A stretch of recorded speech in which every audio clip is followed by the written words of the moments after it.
आलो समीर आलो. या I am coming. Good morning. Wow, काय मस्त दिसतोस. कुठे निघाला सकाळ सकाळी? कुठे म्हणजे तुझ्या बरोबरच येतोय. मी ऑफिस. हो, मी पण ऑफिसलाच येतोय. तू ऑफिसला येतेस? हो. Great news. मला कधीपासून असं वाटत होतं की तू ऑफिसला यावंस, काम सुरू करावंस. आजोबा सांगायचे ना, तू जेव्हा ऑफिसला यायचास तेव्हा सगळे असे थरथर कापायचे. Genius. I am so happy. तू सांग तुला कुठलं ऑफिस सांभाळायचं, मी सगळी तयारी करतो. तुझी केबिन, गाडी सगळं ready. एक मिनिट. मी ऑफिसला येतोय पण ते काही काम करायला येत नाहीये रे. मला फक्त तुझ्या सोबत राहायचं. काल तू असा अचानक गायब झालास ना, केवढा घाबरलेलो होतो मी. मला काय कळेच ना काय करायचं ते.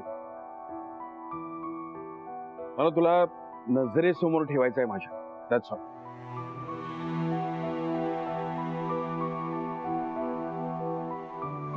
यश, तुला आठवतंय लहानपणी पण तू एकदा असाच गायब झाला होतास. म्हणजे त्या आपल्या कपाटात जाऊन बसला होतास आणि अडकला होतास तू. आठवतंय? I know. त्या कपाटात लपायला म्हणून मी आज शिरलो आणि आज जाऊन अडकलो ना. तुझी आई तर केवढी घाबरली होती. तुला कसं कळलं रे मी त्या कपाटात आहे? कसं काय माहित नाही, पण पोचलो मी त्या कपाटावर. तूच त्या कपाटातून बाहेर काढलंस का? तुला जेव्हा बघितलं ना तेव्हा जीवात जीव आला माझ्या. तू त्या कपाटातून बाहेर आलास आणि अशी घट्ट मिठी मारलीस ना. कारण मला कॉन्फिडन्स होता ना, माझा काका मला नक्की शोधून काढणार. अरे त्या कपाटातूनच काय, जगात कुठेही असतास ना तरी शोधून काढला असता तुला. आहे ना. पण आता परिस्थिती नाही राहिली तशी. मी माझ्यातच इतका हरवलेलं असतो ना की तुला काय शोधणार. म्हणून म्हणतोय मला येऊ दे तुझ्या बरोबर. मला तुला माझ्या नजरेसमोर ठेवायचं.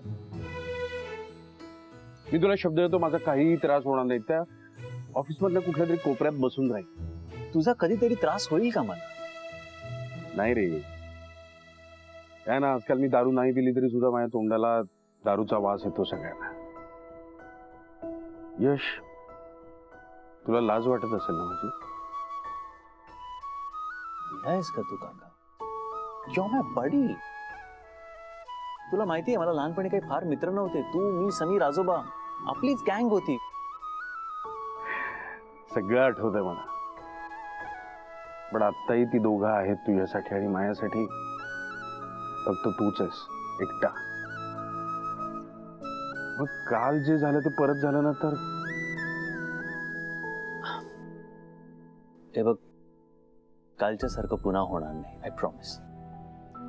मी जिथे कुठे जाईन ना, तुम्हाला सगळ्यांना सांगून जाईन.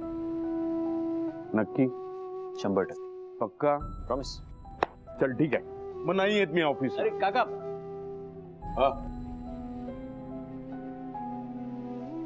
दारू पण सोड ना.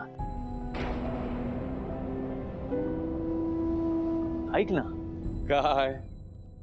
का पितोस यार एवढी? मला सांग ना, काय प्रॉब्लेम आहे?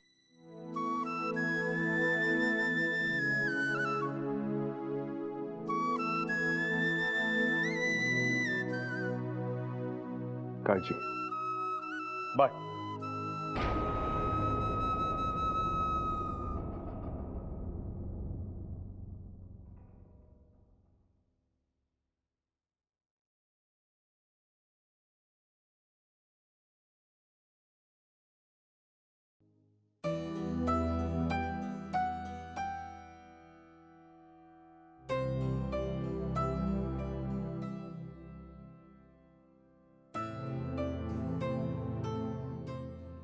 सॉरी यार, उशीर झाला.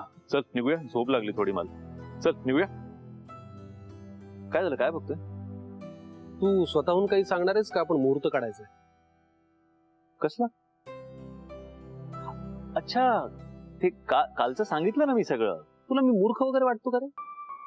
काल तुझं सांगितलंस ना घरच्यांसमोर, ते सगळं खोटं होतं. मला तुझ्या तोंडून खरं ऐकायचंय. काल रात्रभर तू कुठे होतास?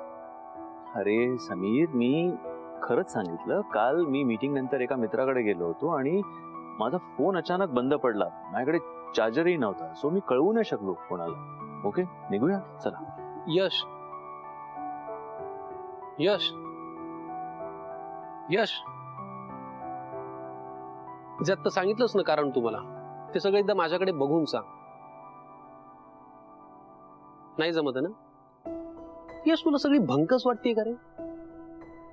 रात्री आमचं काय झालं होतं ना ते आमचं आम्हाला माहिती. काल रात्रभर तू कुठे होतास यार? राहुलकडे होते. राहुलकडे नव्हतास तू. राहुलला मी फोन केला होता, तू नव्हतास तिकडे. ऍक्च्युली युअर राईट, मी राहुलकडे नव्हतो. मी त्या त्या कुणाकडेही नव्हतास. मी सगळ्या फ्रेंड्सना फोन केले, तू कुठेही नव्हतास. काल रात्रभर तू कुठे होतास? अरे पण आता आलोय ना मी, कशाला पॅनिक करतोयस? बरोबर आहे सर, तुम्ही बॉस आहात, मी एम्प्लॉई आहे. माझं विचारणंच चुकलं तुम्हाला. I am sorry sir. चला चला. अरे कुठे चला?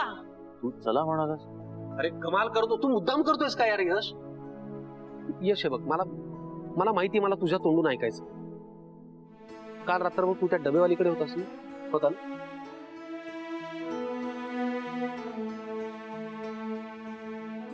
काल मी नेहाकडे होतो. का? कारण नेहाला बरं नव्हतं, तिला ताप आला होता आणि परी फोनवर खूप घाबरली होती. म्हणून मी थोडी मदत म्हणून तिच्याकडे गेलो आणि थोडीशी मदत करून मी निघणारही होतो, पण तेवढ्यात नेहाला चक्कर आली आणि ती पडली. म्हणून मला थांबावं लागलं, कारण परी एकटी होती, खूप घाबरली होती. बंडू काका काकूही घरी नव्हते, कारण ते कुठेतरी बाहेर गेले होते, आज सकाळी येणार होते. आणि या सगळ्यामध्ये माझा फोन कधी बंद झाला मला कळलं नाही, म्हणून मी कळवू शकलो नाही. अरे यश, मग इतकं जर सगळं जेन्युइन कारण होतं तर मला सांगायचं स्पष्ट. मग एवढा घरात मी गोंधळ होऊच दिला नसता ना. तुला नाही सांगितलं कारण त्याच्या मागे एक जेन्युइन रिझन आहे. काय जेन्युइन कारण होतं? कारण तू वाचा वाचा आजोबांकडे सगळं बोलून मोकळा होतोस, म्हणून तुला नाही सांगितलं. कळलं? हा ना एक तमाम महाराष्ट्राचा झालेला गैरसमज आहे. काय म्हणतो? अरे कधी मी तुझ्या कुठल्या गोष्टी आजोबांना सांगितल्या आहेत यार? हा ऍक्च्युली नाही, बरोबर आहे तुझं. माझ्या स्मरणात तरी येत नाहीये तू कधी आजोबांना माझ्या सगळ्या गोष्टी सांगितल्यात, पावभाजी बद्दल सांगितलं किंवा इतर काही गोष्टी सांगितल्या. का बरं तमाम महाराष्ट्राचा असा गैरसमज झालाय? ओके मला सांग, दिवसभर तिकडे होता, रात्रभर होता? चला. अरे सांग ना यार. ए ताप किती होता सांग ना तिला. फोटो नीट बघून घ्या.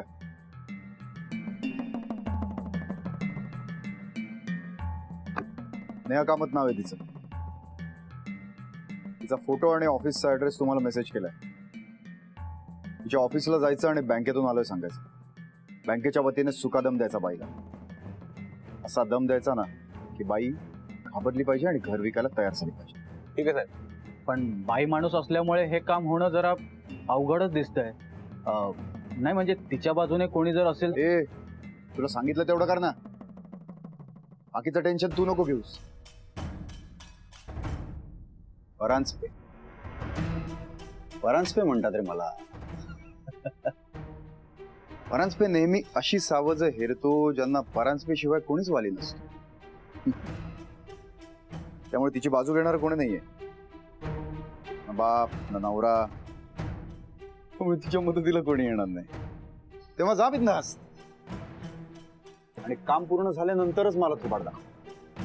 आणि जर काम पूर्ण झालं नाही ना तर तुमची मदत करायला सुद्धा कोणी नाही, हे लक्षात ठेव. अहो नाही, असं कसं होईल?